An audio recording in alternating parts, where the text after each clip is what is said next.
আজকে মন জানে না নিয়ে আড্ডা দিচ্ছি মিমির সঙ্গে, বাট তার আগে তোমাদেরকে ক্লিক করতে হবে বেল আইকনে।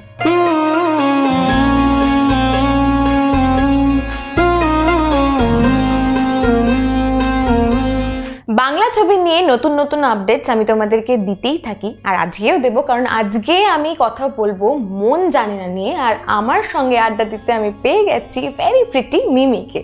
হ্যালো। আচ্ছা, তোমার নতুন ছবি মন জানে না এবার হোলিতে রিলিজ করছো, রাইট? তুমি বিভিন্ন সময় বিভিন্ন চরিত্রে অভিনয় করেছো এবং প্রত্যেকটা চরিত্রেই তুমি তোমার অভিনয় দক্ষতার মাধ্যমে ভীষণ সুন্দর করে ফুটিয়ে তুলতে পেরেছো, সবাই অনেক অ্যাপ্রিসিয়েট করেছো তোমাকে। সো এই সময় দাঁড়িয়ে অ্যাজ অ্যান অ্যাক্ট্রেস তোমার নিজেকে কতটা পাওয়ারফুল মনে হয়? আমি প্রথমত তো আমার সব দর্শকদের ধন্যবাদ জানাই যে আমার জার্নিতে এত দিন ধরে, এত বছর ধরে সবসময় আমার পাশে থেকেছে, আমার সাথে থেকেছে। আর আমি নিজে কতটা পাওয়ারফুল অ্যাজ অ্যান অ্যাক্টর সেটা জানি না, but as a woman I am powerful, সেটা আমি জানি। বিকজ অভিনয়ের ক্ষেত্রে তো জাজমেন্টটা আমার দর্শক দেবে, তোমরা দেবে, সবাই দেবে, আমার পারিপার্শ্বিক যারা আছে তারা দেবে। কিন্তু এটা আমি বলতে পারি as a woman, as a girl, I am very powerful because I know to fight my battles, I know to how to overcome them, and so yes.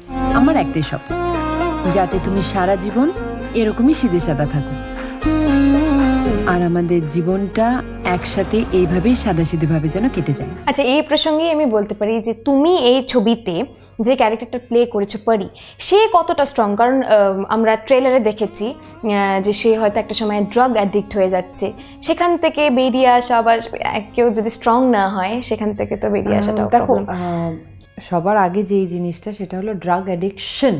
এটা এমন একটা অ্যাডিকশন যখন মানুষের শেষ পর্যায়ে থাকে না, ডিপ্রেশনের, তখন ওই জায়গাটায় যায়। যারা এই ড্রাগসের চক্করে পড়ে না তাদেরকে ভরসা করা যায় না।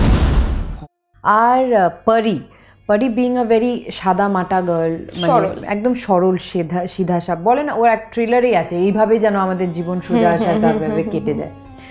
তো তার লাইফে নিশ্চয় ওর এমন একটা ডিপ্রেশন পয়েন্ট এসছে যেখানে ওর মনে হয়েছে যে আমার পাওয়ার আর কিছু নেই। সো এমন একটা জায়গায় চলে যায় যেখানে আমাকে ভুলতে সাহায্য করবে। মেরে ফেলো না আমাকে, আমি এইভাবে ড্রাগসের জন্য ভিক্ষা করে মরতে চাই। সো আমাদের সোসাইটিতে আমরা যখন কেউ ড্রাগস নেয় বা এরকম কোনো নেশার মধ্যে আছে, আমরা তাকে না ভালোবাসা দিয়ে যদি ট্রিট করি তাহলে সবচেয়ে বেশি কিওর অ্যান্ড বড় কিওর এটাই আমাদের ফিল্মে দেখিয়েছি যে লাভ ক্যান ট্রিট এনিথিং। মানে লাভ হলো সবচেয়ে বড় ওষুধ সব জিনিসের। তারপরে না হয় আমরা রিহ্যাবিলিটেশন সেন্টারে যাচ্ছি বা ডাক্তারকে দেখাচ্ছি, বাট সবার আগে ভালোবাসা দিয়ে এই জিনিসটা ট্রিট করতে হয়।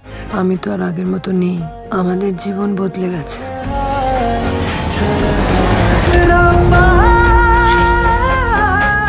আজকে মিমির সঙ্গে আড্ডা দিলাম মন জানে না নিয়ে। তোমাদের যদি এই ভিডিওটা ভালো লেগে থাকে তাহলে লাইক করো, শেয়ার করো এবং সমস্ত রকমের আপডেটস পেতে সাবস্ক্রাইব করো সঙ্গীত বাংলার অফিসিয়াল ইউটিউব চ্যানেল।